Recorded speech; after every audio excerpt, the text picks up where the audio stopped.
Bonjour à tous, je suis ravie de vous retrouver aujourd'hui dans une nouvelle vidéo et c'est parti pour un format que j'affectionne tout particulièrement puisqu'il s'agit de mes anecdotes de cavalière ou de monitrice. Qui plus est, aujourd'hui on se retrouve pour rigoler ensemble de ma sœur et alors là, le format prend tout son sens. Ceci étant dit, je ne peux absolument pas commencer cette vidéo en faisant comme si de rien n'était. Si ça fait longtemps que vous nous suivez sur cette chaîne, vous voyez bien que le décor, il n'est pas du tout le même que d'habitude. C'est tout simplement parce que vous ne nous suivez pas encore sur Instagram et donc que vous n'avez pas eu la petite nouvelle. En effet, nous avons déménagé à Cholet. Pour vous donner une idée, Marseille, Cholet, on a traversé la France, Hollandais, Lucas et moi, et nous voilà maintenant ici. Le fait est qu'on est arrivé et que 2 jours après, ils nous ont annoncé le confinement. C'est-à-dire qu'au bout de 2 jours, on s'est fait enfermer dans une maison que l'on ne connaissait pas encore et dans laquelle nous n'avons pas de décor. C'est pour ça que vous entendez autant le son rebondir dans tous les sens, c'est juste que la maison est à moitié vide. Mais bref, c'est pas grave, on a la chance d'être ici et d'être en bonne santé. La petite parenthèse se referme, je vous explique promis juré très bientôt qu'est-ce qu'on fait là, pourquoi on a déménagé, comment ça s'est passé, etc. etc. Mais laissez-moi d'abord me moquer un petit peu de ma petite sœur, ça va nous mettre de bonne humeur dans cette drôle de période. Alors, c'est parti!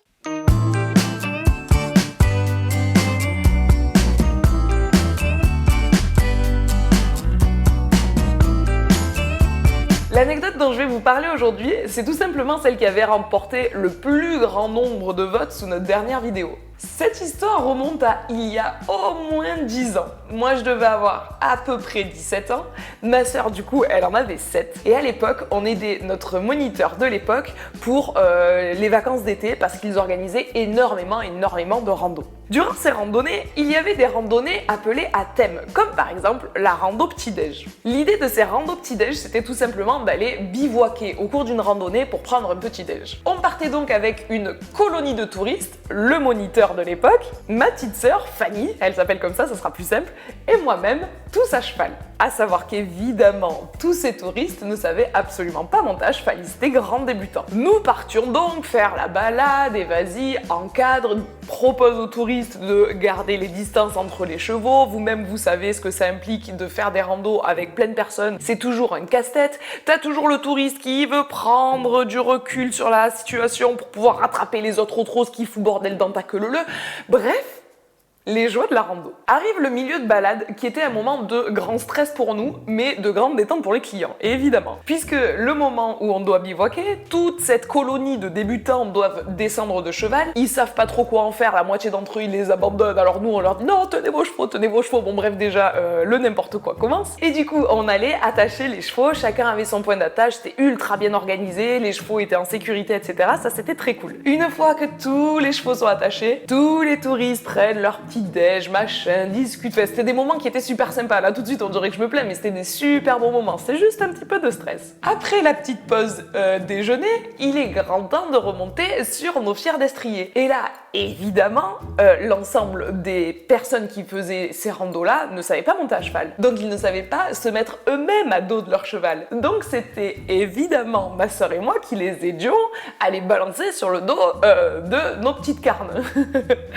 Vous sentez venir le problème, hein, vous le sentez venir, mais attendez, on n'y est pas encore. L'idée c'était donc que le moniteur fasse comme un escargot. Alors je vais essayer d'être clair dans ce que je vous raconte. Lui, il était premier de queue leu, on mettait tous les chevaux de la balade en escargot comme ça, on faisait monter les gens sur leurs chevaux, et de 1 et de 2, et vas-y, ça te faisait les biceps et les épaules déjà à l'époque de les bazarder là-haut. Donc avec ma sœur, on les mettait tous à cheval, et pendant ce temps, le moniteur commençait à partir au pas pour que la queue leu petit à petit se mette en mouvement, puisque vous vous en êtes déjà sûrement rendu compte, mais le moment le plus dangereux pour un cheval, et le moment où il y a le plus de risque d'accident, c'est quand ils sont tous arrêtés comme des couillons et qu'ils savent pas trop ce qu'ils font là. Une fois que la queue leu se met au pas, il n'y a pas de souci. Donc, le moniteur commence à dérouler son petit escargot. Et au milieu de cet escargot, il y avait les 2 chevaux que ma sœur et moi-même montions pour encadrer, enfin pour aider à encadrer la balade. Laissez-moi vous présenter nos petites montures. Moi, je montais un cheval des montagnes qui s'appelait Kent, donc c'était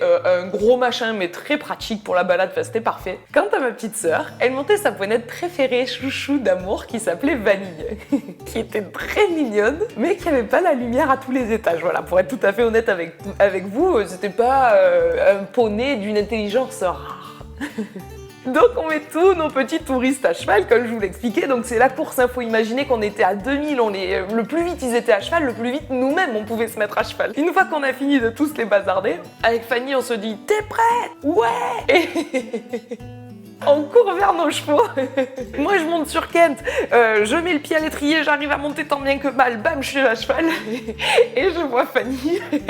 C'est dire que comme c'était une ponette toute mignonne, elle avait pas envie de mettre le pied à l'étrier pour monter sur la jument parce que ça leur fait mal au dos, hein, vous le savez. On monte pas à cheval de plein pied, on essaye toujours de monter avec un montoir ou en faisant le coup de, vous voyez ce que c'est, prendre appui sur le dos du cheval et monter pour se mettre à cacavallo dessus, là, en sac à patates. Ma soeur ayant toujours été bien plus, comment dire, gracieuse que moi, elle arrive à faire ce genre de truc. Moi, je suis clouée au sol comme un gros tas. Elle, ni une ni deux. Je la vois courir vers Vanille, sauter, faire... Mais c'était vraiment... Vous voyez le sport, le cheval d'arçon, c'était exactement ça. Mettre ses deux mains sur les garrots et sur le dos de Vanille, prendre son élan, mais monter si haut.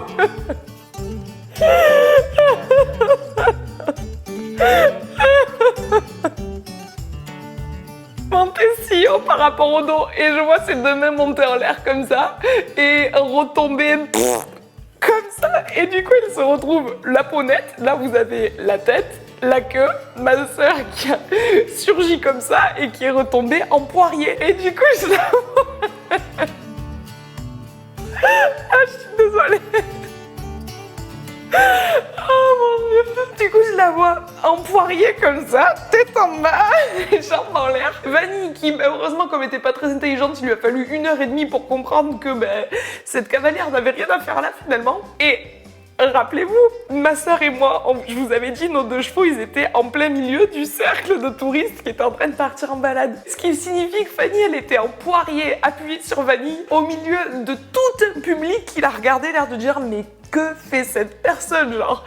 Enfin, bon finalement, elle a fini par réussir à tomber, rouler boulet et se sortir de cette situation. Il nous a fallu une demi-heure pour nous en remettre. On pleurait de rire, mais vraiment, il n'y a qu'à voir l'état dans lequel me met cette histoire 10 ans plus tard, hein, quand même. Tout s'est bien terminé puisqu'elle s'est absolument pas fait mal. Elle était même pas sur le cheval. Quand elle est tombée, elle a volé au-dessus. Et...